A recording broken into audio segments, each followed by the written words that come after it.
In 2002, there was this retired Army officer who finalized the purchase of a pretty sprawling 2-acre litchi and mango orchard. You're right on the wild outskirts of Dehradun in India. Exactly. And on paper, it was a mathematically perfect transaction. A surveyor comes out, they draw these rigid black lines on a topographical map, the deed is signed, and an iron fence goes up to seal the perimeter. Right, because the law dictates that he is now the absolute master of that designated space. But the thing is, the documents he signed and the fence he actually built, they completely ignored a terrifying reality. Which is that he was essentially building a modern concrete home directly on top of an ancient localized energy that just absolutely refused to be contained. Yeah.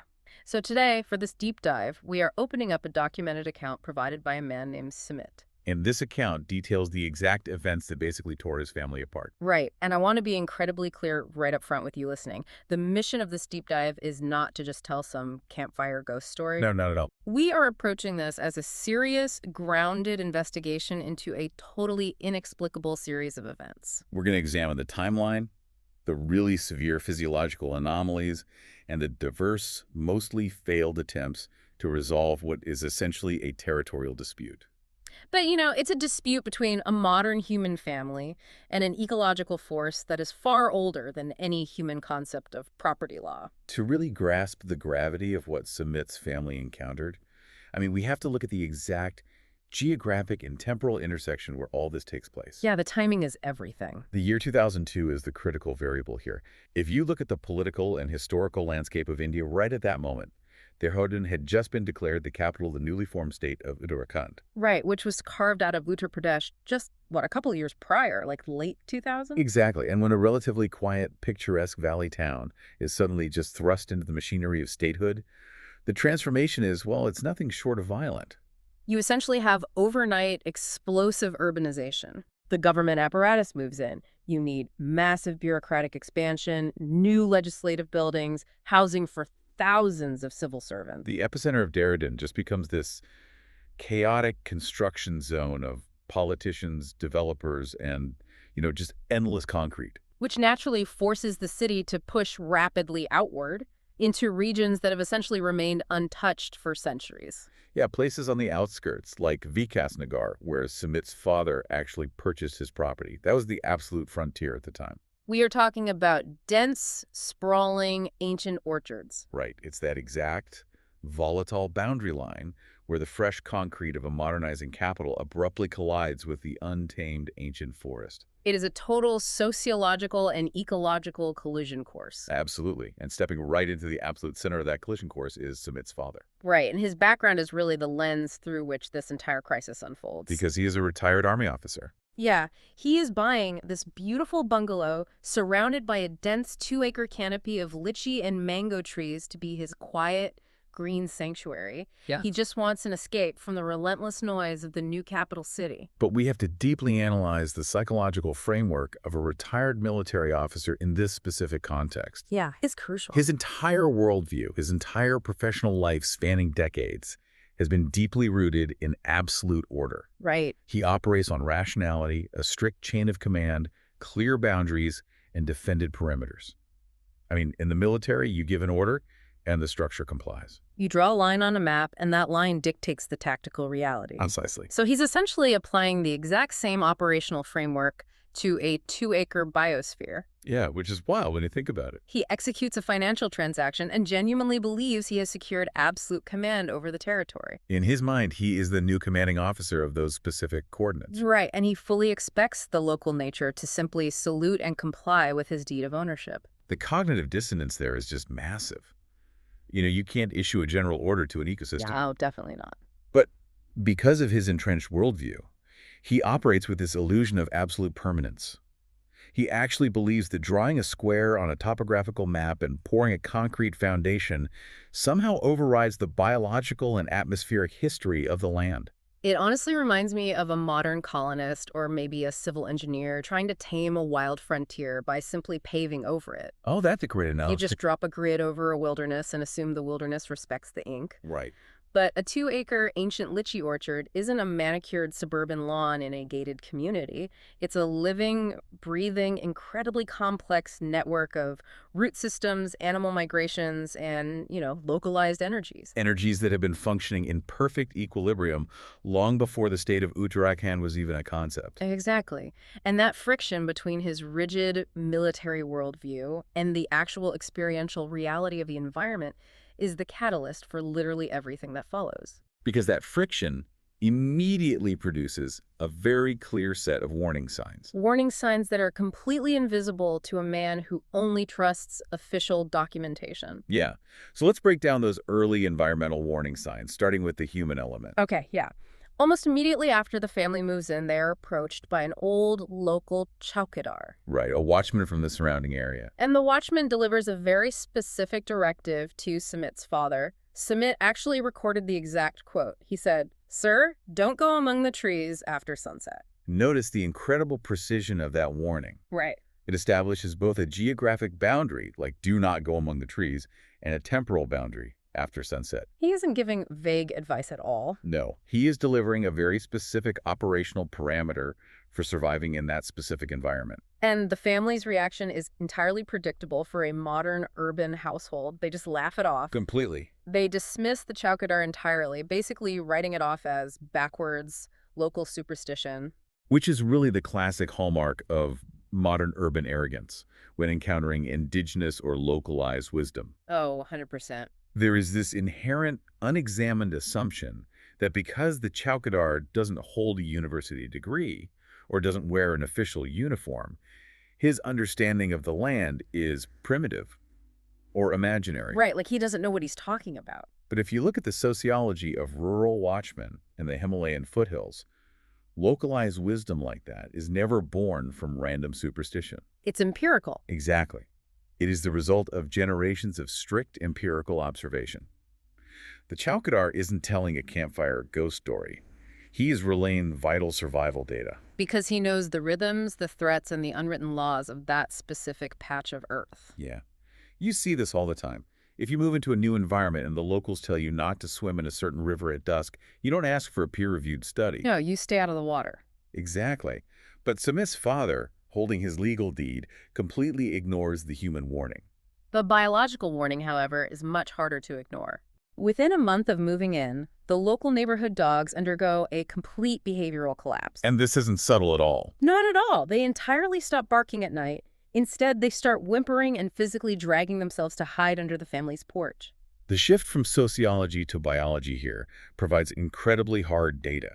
We need to look closely at canine ethology to really understand why this is so alarming. Okay, let's get into it. Barking, fundamentally, is a territorial defense mechanism. Mm-hmm. It is how canines respond to physical, tangible threats. They project sound outward. Right, to establish a perimeter, alert their pack, which obviously includes the human family, and intimidate an intruder. They are biologically hardwired to make noise when their territory is breached. Precisely.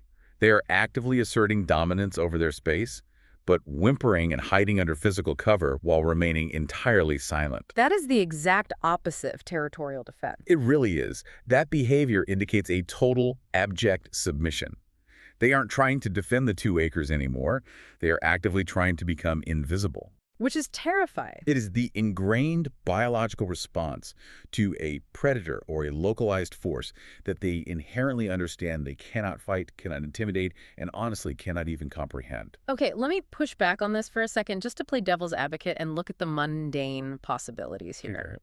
We know Dehradun is expanding aggressively, right? The city is bulldozing the surrounding forests. Is it not entirely possible that the dogs are just reacting to a displaced apex predator? Like what? Say a leopard. A leopard gets pushed out of its normal hunting grounds by the heavy machinery and moves into the dense cover of the litchi orchards. I mean, leopards are incredibly common in the foothills of Uttarakhand. Couldn't the dogs just be hiding from a big cat? It's definitely the first question any wildlife biologist would ask when evaluating this case study. Right. But when you overlay the specific behavioral data with known predator-prey dynamics, the leopard hypothesis completely falls apart. Why is that? Because when a leopard enters a populated or semi-populated area, local dogs do not go silently into hiding. A leopard is a known physical threat within their biological database. Oh, I see. The introduction of a leopard provokes an absolute frenzy of alarm barks. Dogs will form packs, they will track the scent, and they will bark aggressively and continuously to alert the human pack members of the physical danger. So the lack of noise is the actual anomaly here. Exactly. A physical threat creates noise, but an unseen threat creates silence. The silence is the smoking gun. A collective, coordinated, silent cowering from every dog in the vicinity points to a completely different kind of environmental shift. Yeah. The dogs are reacting to an atmospheric or energetic change that fundamentally overrides their instinct to protect the property. They have essentially surrendered the 2 acres to something vastly superior to them on the food chain.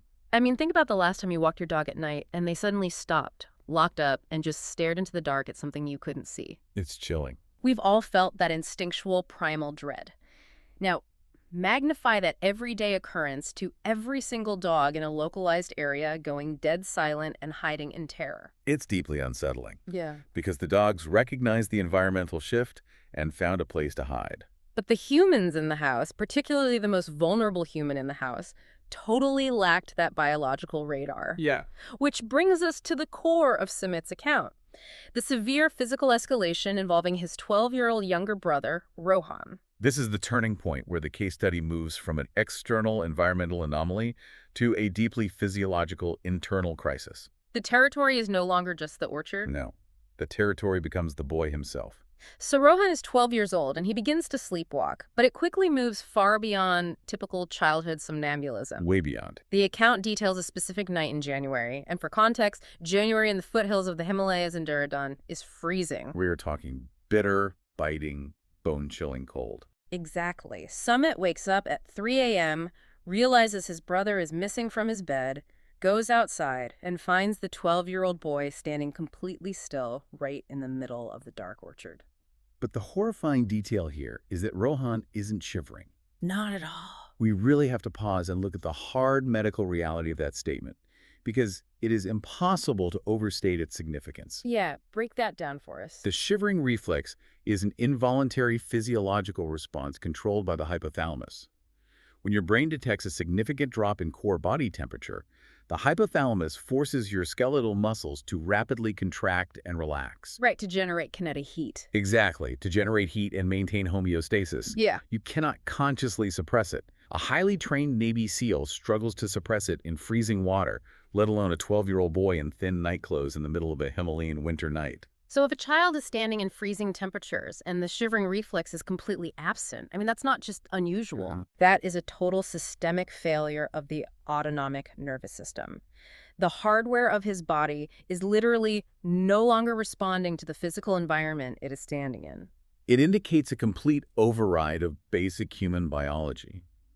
Whatever is controlling his motor functions in that moment is completely bypassing the brain's survival protocols. And the physiological anomalies don't stop there.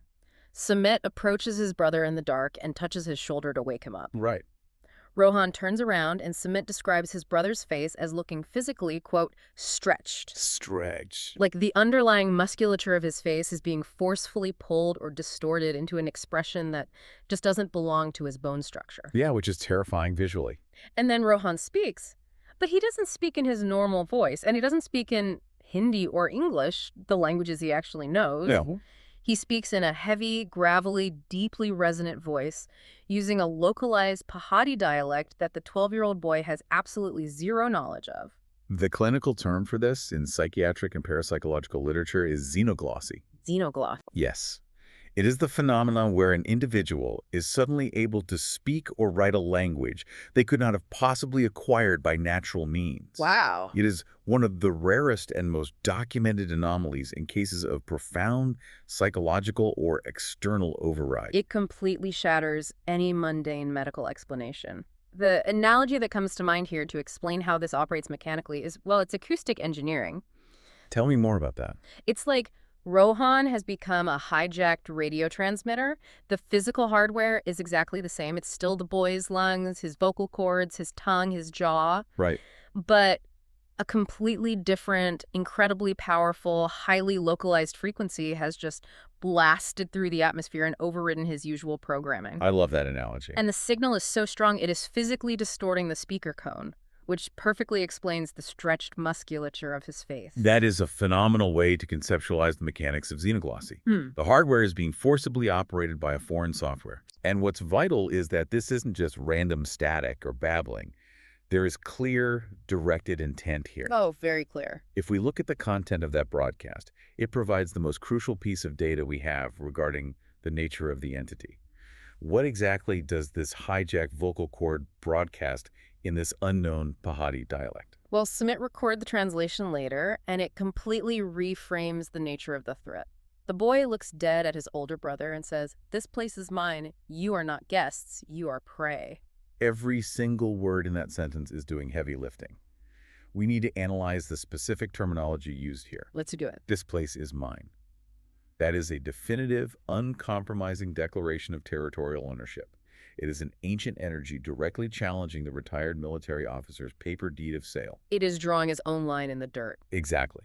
The father has a legal document filed in a bureaucratic office in Dehradun, but this entity has the actual physical environment. And it controls the environment so completely it can manipulate the biology of the family members to deliver its message. But the second half of the statement is where we find the true diagnosis of the situation. You are not guests, you are prey. Yeah, that word sends chills down my spine. This raises a monumental distinction in the field of localized anomalies.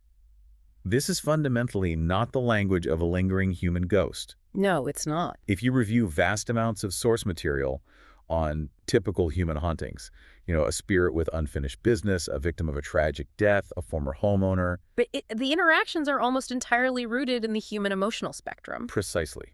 They are seeking help, expressing sorrow, reenacting a specific trauma, or lashing out in recognizable anger. Human ghosts act like humans, but the word prey completely removes the human element. Prey is a strictly ecological term. Yes, and that is the terrifying realization. It is the language of an apex predator. It is a biological territorial force establishing the realities of the local food chain. Wow. It is explicitly stating you have entered a habitat where the rules of civilization no longer apply, and you are no longer at the top of the hierarchy. It completely strips away the family's modern armor, their military background, their property rights, and reduces them to a biological food source in a wild ecosystem. The illusion of the safe suburban dream home is entirely shattered in that one sentence. The perimeter has been breached, not by an intruder from the outside, but by the land itself. Yeah. So the family is faced with an incredibly specific physical and verbal threat. The father, operating on his lifelong programming, decides to fight back. Of course he does. And he does it by deploying the only tools he understands and trusts, which leads us into the complete failure of modern and orthodox interventions. This sequence of events serves as a perfect microcosm of how modern society completely paralyzes itself when attempting to solve problems that exist outside of its established paradigms. Right. When our tools don't fit the problem, we don't change the tools. We just hit the problem harder. Exactly. The father is a highly rational, disciplined man. His first instinct is not to call an exorcist. No, he turns to the absolute pinnacle of his rational scientific world. He takes Rohan directly to the military hospital in Dehradun. Which is the ultimate symbol of structured empirical medical science in India. Yeah. A military hospital is a highly disciplined, sterile environment designed specifically to diagnose physical trauma, identify pathogens, and measure physiological anomalies using the most advanced metrics available. It is the temple of the scientific method. So they run a battery of tests. They have a boy who was standing in sub-zero weather without triggering a shivering reflex, whose vocal cords produced a gravelly voice speaking an unlearned dialect, and whose facial muscles were visibly contorted. Right. And what do the military doctors find? Absolutely nothing. Nothing at all. The blood panels are clean, the neurological exams show nothing abnormal, the vocal cords are undamaged. They conclude there is nothing physically wrong with him. Science just hits an impenetrable brick wall. And we have to explain why science fails so spectacularly here. Please do. The hospital's diagnostic tools are brilliantly designed to measure the physical body. They can take an X-ray to look at bone density. They can run blood panels to look for chemical imbalances. They can measure electrical brain waves. Right. But if we return to your hijacked radio analogy, the doctors are only examining the physical radio itself. They're checking the copper wiring, the battery, the plastic casing, and the speaker cone. And they find that the radio is in perfect working order. Exactly. They have absolutely no instruments capable of detecting the invisible external frequency that is broadcasting through the radio. They can't measure the atmosphere, so they declare the hardware healthy and send the boy home. So when the absolute peak of modern medical science fails to even acknowledge the reality of the threat, the family pivots. They swing from the extreme of empirical science to the extreme of structured spirituality. Yeah, they hire a local pandit, a Hindu priest who is explicitly known and respected in the Dehradun area for clearing out bad energy and conducting house cleansings. They move from the orthodox structure of medicine to the orthodox structure of religion. Right. The pandit represents a very specific, rule-based, dogmatic approach to the unseen world. In his cosmological paradigm, the universe is largely binary. Good energies and bad energies. Exactly. Holy spirits and demonic entities. And the bad energies can be banished, punished, or cleansed through the application of specific rituals, Sanskrit mantras, and the purifying element of fire. He treats the situation as a moral combat zone. So the pandit comes to the house and sets up a heaven, a sacred fire ritual, right in the center of the home. Right. But according to Smith's meticulous account, the ritual doesn't just fail to cleanse the house, it collapses in a truly terrifying, physics-defying manner. Yeah, this part is wild. Right in the middle of the chanting, the traditional heaven fire suddenly turns a sickly, vivid green color and then just violently extinguishes itself. We have to look at the chemistry of that moment to really understand the sheer power of the environmental disruption here. Okay, let's talk chemistry. The color green in a wood fire is a specific chemical reaction, usually the result of burning trace metals like copper, barium, or boron. Right. A traditional Hindu haven fire uses highly specific organic materials: dried mango wood, clarified butter or ghee, and a mixture of herbs and grains. There are no heavy metals present. None at all. For a natural wood and ghee fire to suddenly burn a sickly green without a chemical accelerant represents a massive, localized disruption of natural physics. It suggests that the unseen energy in the room was dense enough to actively alter the chemical composition of the atmosphere or the combustion process of the fire itself. It's as if the localized energy completely suffocated the oxygen in the room and replaced it with something toxic. And the physical disruption doesn't stop with the fire. The pandit is wearing a rudraksha mala, a sacred string of prayer beads made from the seeds of the rudraksha tree. Right. In Hinduism, these beads are highly symbolic. They are meant to represent ascetic power, deep meditation, and ultimate spiritual protection. Very true. As the green fire violently dies, the source notes that the pandit's thick mala physically snaps around his neck and the beads scatter violently across the floorboards. The breaking of the mala is the ultimate symbol of orthodox religious failure in this context. It is the spiritual equivalent of a structural collapse. Oh, wow. Imagine a surgeon's scalpel shattering the moment it touches a patient's skin.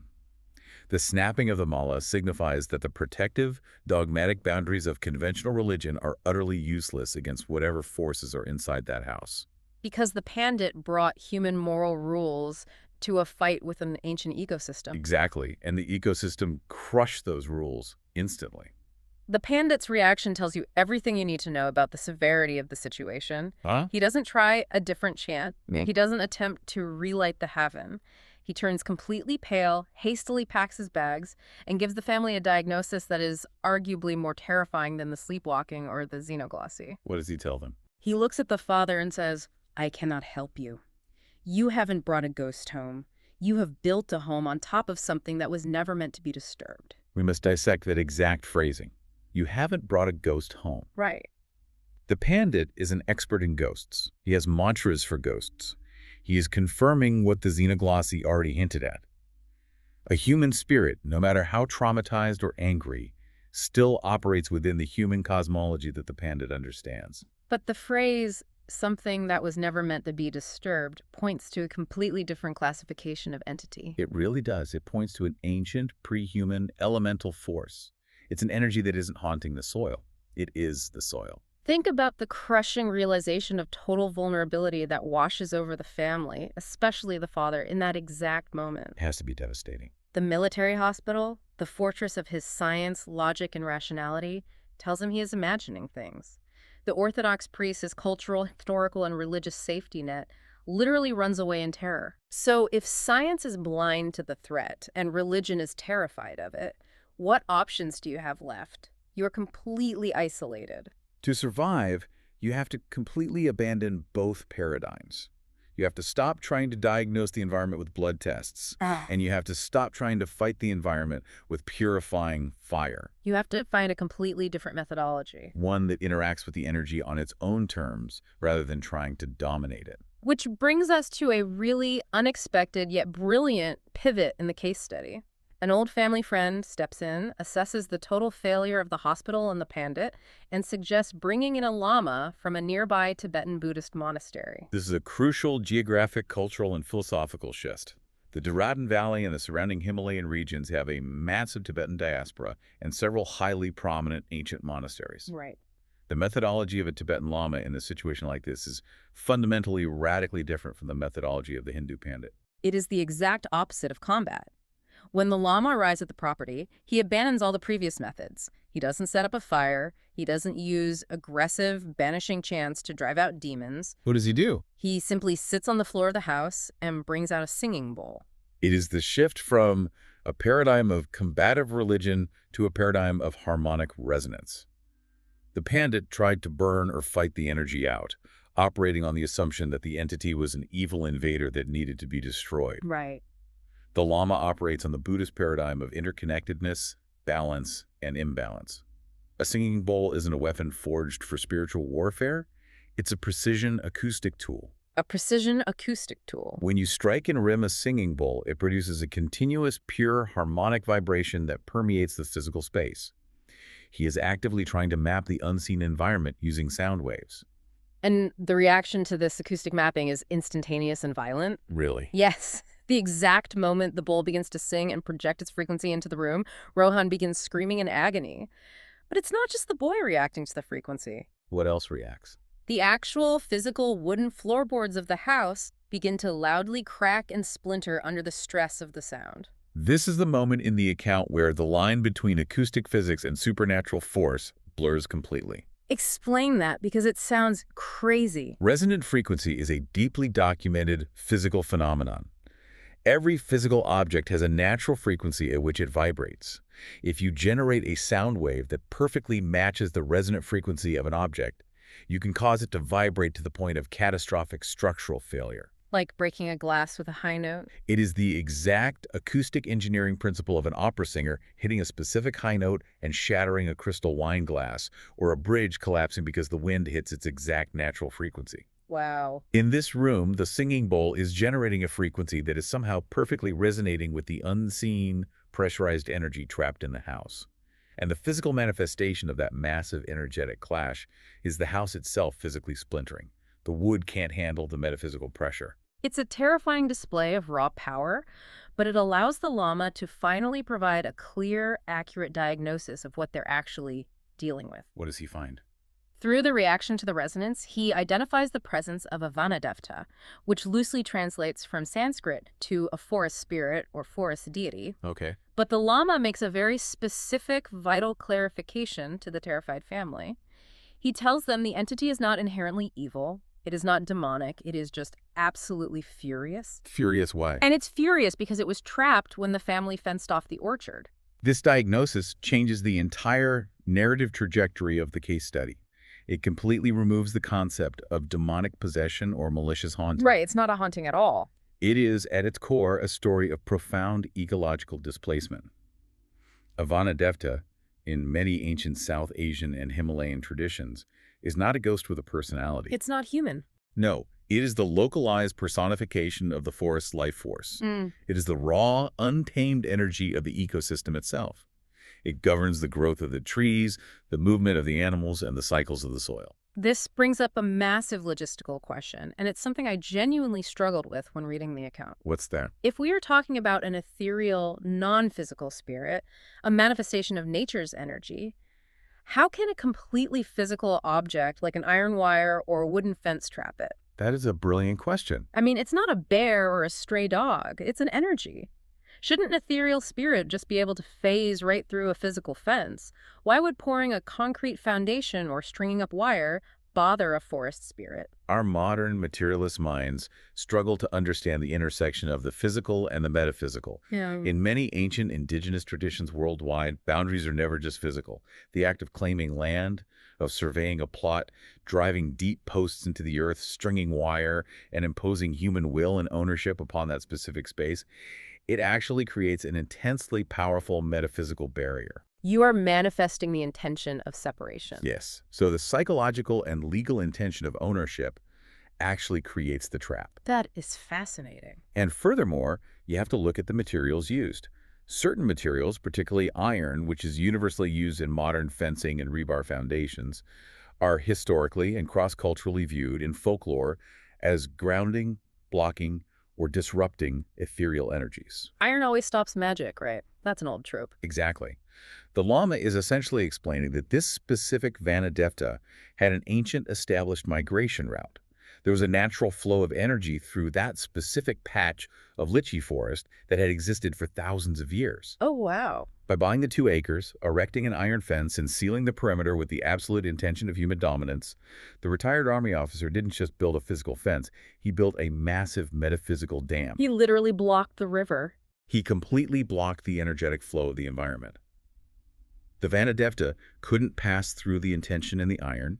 It became trapped, highly pressurized, and deeply panicked inside the borders of the property. Which perfectly explains the extreme aggression. Yes. The xenoglossy, the "you are prey" comment, Mm. the dogs hiding in terror. The entity wasn't stalking them out of calculated demonic malice. Yeah. It was lashing out with the desperate, blind fury of a trapped wild animal backed into a corner by a poacher's snare. Precisely. It was a Yeah. localized, ancient energy utilizing whatever tools it had, including the 12-year-old boy's nervous system, to try and terrify the humans into removing the blockage. It was a survival mechanism. Understanding that, the llama's solution is brilliant because it is so entirely different from what the pandit attempted. Right. The llama doesn't try to kill it, banish it, or exorcise it because you cannot kill the life force of an ecosystem without destroying the land itself. His solution is essentially an energetic pressure release valve.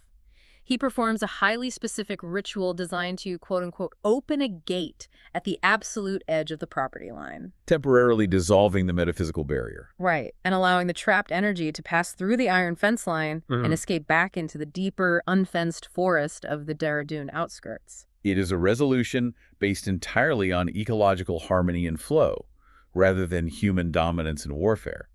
He simply removes the metaphysical dam that the father's rigid deed of ownership created. He lets the river flow again. And according to Simmit's account, it works. It does. The acute, terrifying crisis ends, the sleepwalking stops, the dogs eventually come out from under the porch. But, and this is where the grounded documentary reality of the case study really hits hard, the narrative doesn't end with a neat, happy Hollywood bow. No, it rarely does in real life. You don't endure an energetic event of that magnitude without sustaining lasting, permanent scars. We have to look deeply at the long-term fallout and the bitter legacy of this territorial dispute. Because actions have severe consequences. Opening a gate to release the pressure doesn't magically undo the profound structural and psychological damage that was inflicted while the energy was trapped and thrashing against the walls of the container. Simmit's account outlines a devastating, 3-tiered aftermath. Let's start with the human toll, the psychological impact. Okay. Rohan recovers his physical health, but he suffers from total retrograde amnesia regarding the entire 3-month ordeal. Wow.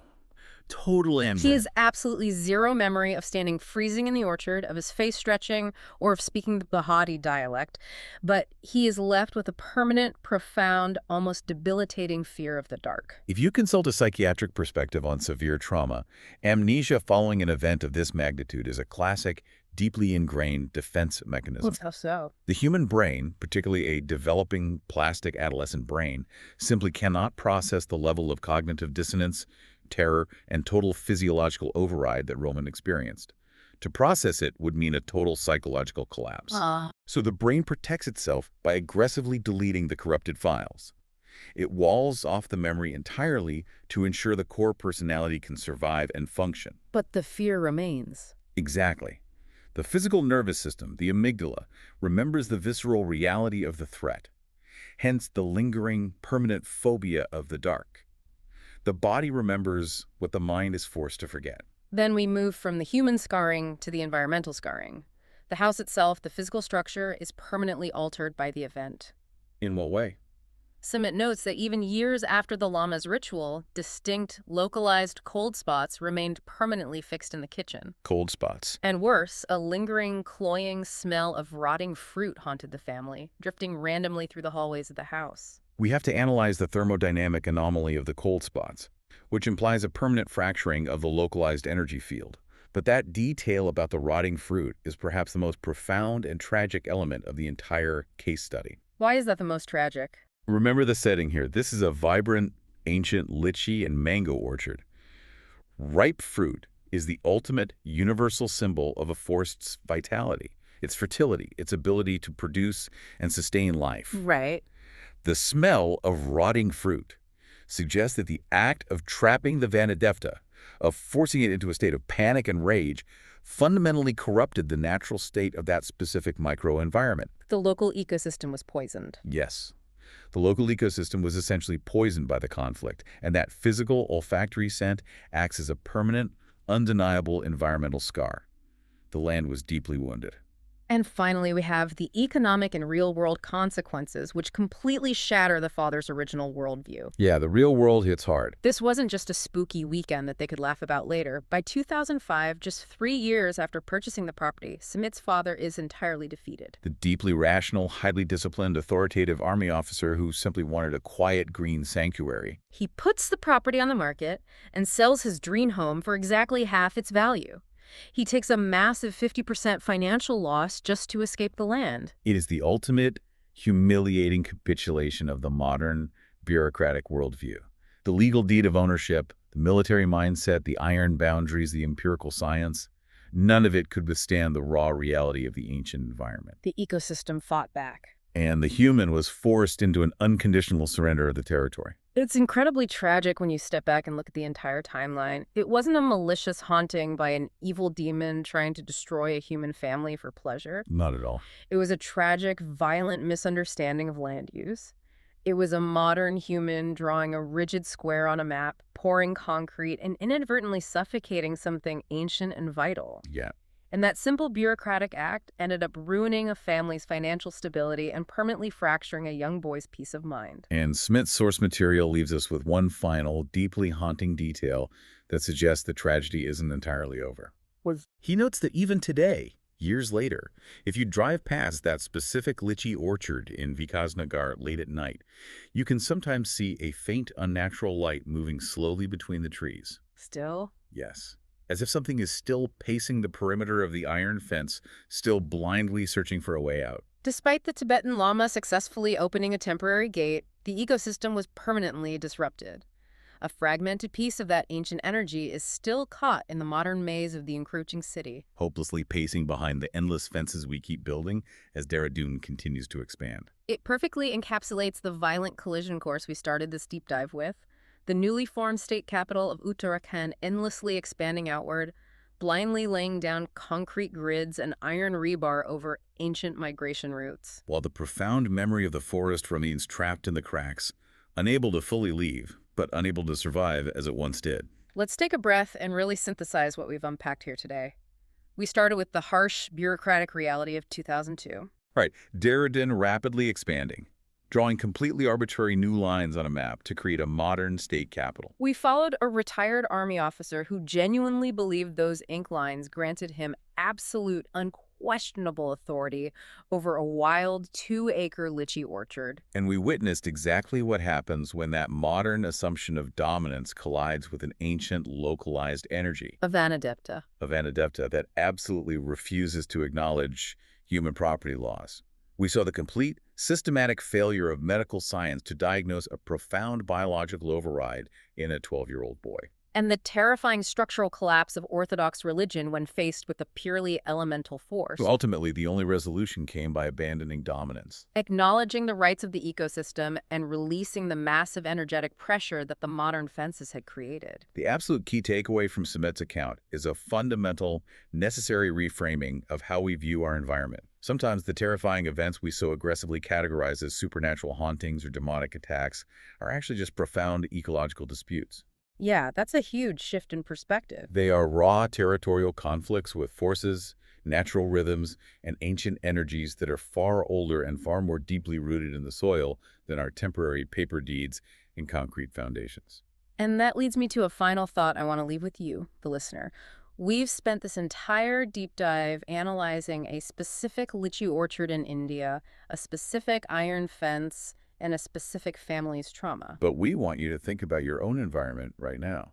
Think about the physical, man-made boundaries you exist within every single day. Your apartment walls, the wooden privacy fence around your backyard, the invisible property lines your city has drawn in the dirt to designate what is legally yours and what belongs to your neighbor. We draw these lines constantly, obsessively, all over the globe. Operating under the deeply arrogant assumption that the earth is just an empty canvas waiting for our architecture. But what if the canvas isn't empty? What if it never was? If every single time we pour a concrete foundation, or string up a chain link fence, or draw a line on a map, we are potentially interrupting something that has moved through that exact space freely for thousands of years. What invisible forces or ancient pressurized energies might currently be trapped inside the borders of your own everyday life? Just pacing the perimeter of your living room or waiting silently out in the backyard, biding its time until the perfect moment to remind you who the land really belongs to. It genuinely makes you wonder if our neat little surveyor maps and iron fences are protecting us from the wild. Or if they're just trapping the wild in here with us. Because at the end of the day, no matter how rigid the black line on the map is, and no matter how legally binding the deed is, eventually the territory always asserts itself.